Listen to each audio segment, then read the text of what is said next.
So let me turn back to comedy for a minute. Who do you really like for comedians? Who do you really find funny that's operating right now?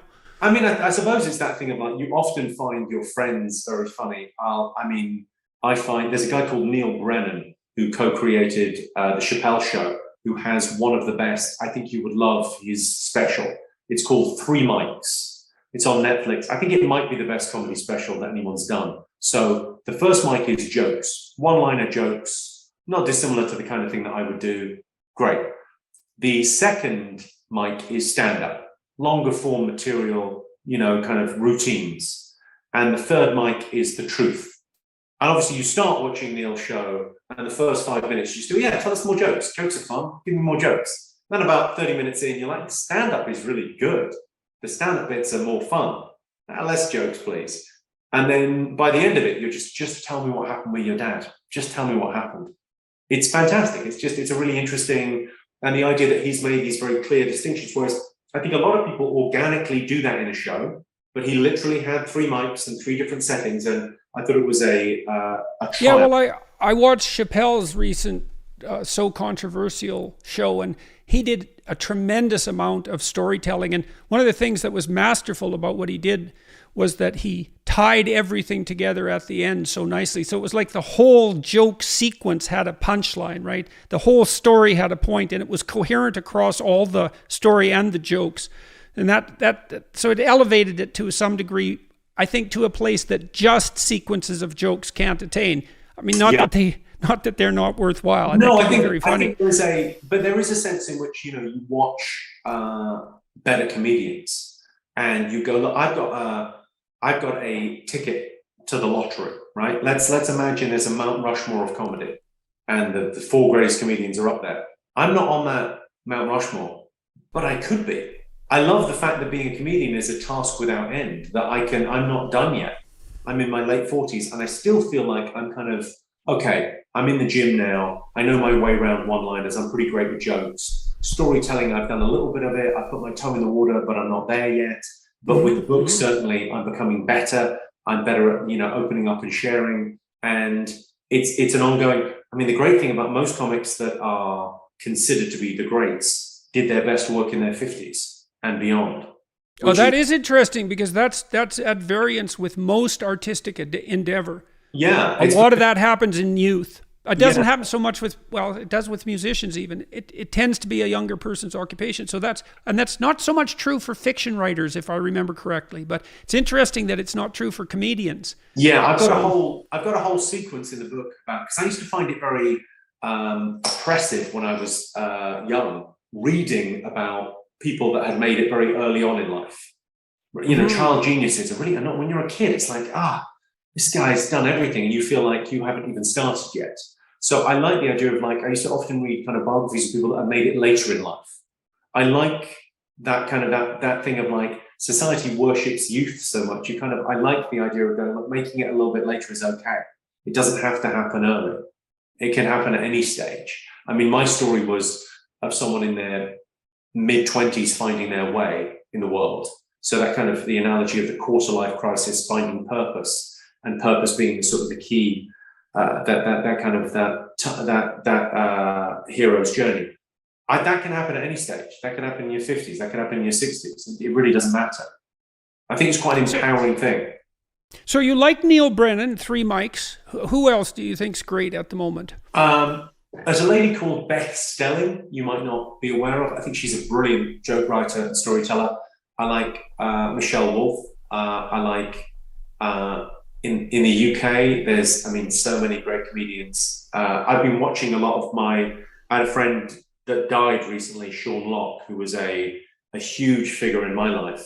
And obviously, when he died, the first thing you do is you sort of go back and you look at his work and you look at all the stand up that he did. And I found him just so incredibly funny. This guy, Sean Locke, just everything about him was because he looked a certain way.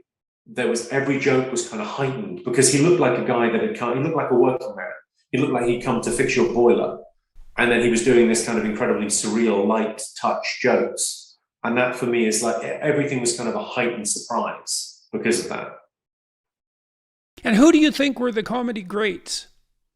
I mean, I think, you'd be hard pressed not to. I mean, Richard Pryor is one of, there's a sense in which everyone's doing an impression to a lesser or greater degree of Richard Pryor.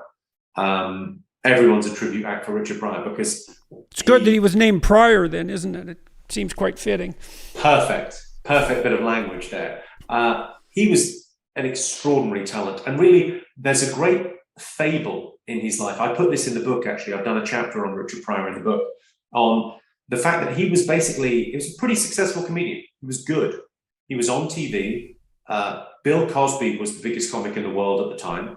And Richard Pryor was a poor man's Bill Cosby. He was doing pretty mild, but very accessible comedy. He was on things like The Tonight Show, and he was very funny in a suit and tie, and he looked the part, the short hair, and great. And around 1968, 69, his mother died, his father was dying. There was the rise in the civil rights movement. This incredible thing was happening in America. And he was on stage in Las Vegas in front of a predominantly white crowd. And he looked around and he said, "Fuck it, I'm out." And he walked off stage and he walked away. And he really didn't come back for 4 years. He worked it out in black clubs in predominantly black cities. And he didn't even come back straight away with, like, people think, oh, he came back and he was Richard Pryor. It took him, I think it was his third album back, this N-word Crazy hit, and it hit big. But the two previous albums were underground, and he became this, he started using his language. He started being authentically himself. It was the good was the enemy of the best. He had this skill set and he turned it into this, it was transcendent. He became this thing that was kind of bigger than comedy, kind of reinvented the form. It's an extraordinary, inspirational story about, and because of the other things that have happened to him, it's literally like the Christ-like story of, like, because he burnt himself very badly. So everything that wasn't burnt away, what remains is the kind of the thing that I take from that story is like everything that's not burnt, the essence of who he was. Things burn away if you listen to your audience. Yeah. Well, it's that thing of, like, what remains of I love quotes, because the quote is what remains when everything that's not essential disappears. Not many people have read about That's what mythological memory is like. But, Balzac or Voltaire or any of that, like, no one's read the books, but those quotes keep on coming up because they're just the truth. It just keeps on, like, they keep on reappearing, and some of Richard Pryor's lines just keep on reappearing because you go, it's just, you kind of nailed that thing. I saw Cosby in Edmonton, and he did a 2-hour show, and he used to come out on stage with a cigar, because you could do that in those days. He just sat on a stool.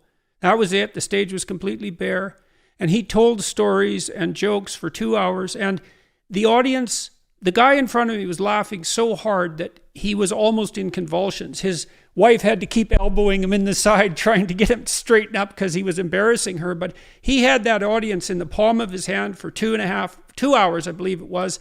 And they were roaring with laughter nonstop. It was absolutely masterful, tremendously funny, dark, but also warm. He was a great storyteller. It was really something to see.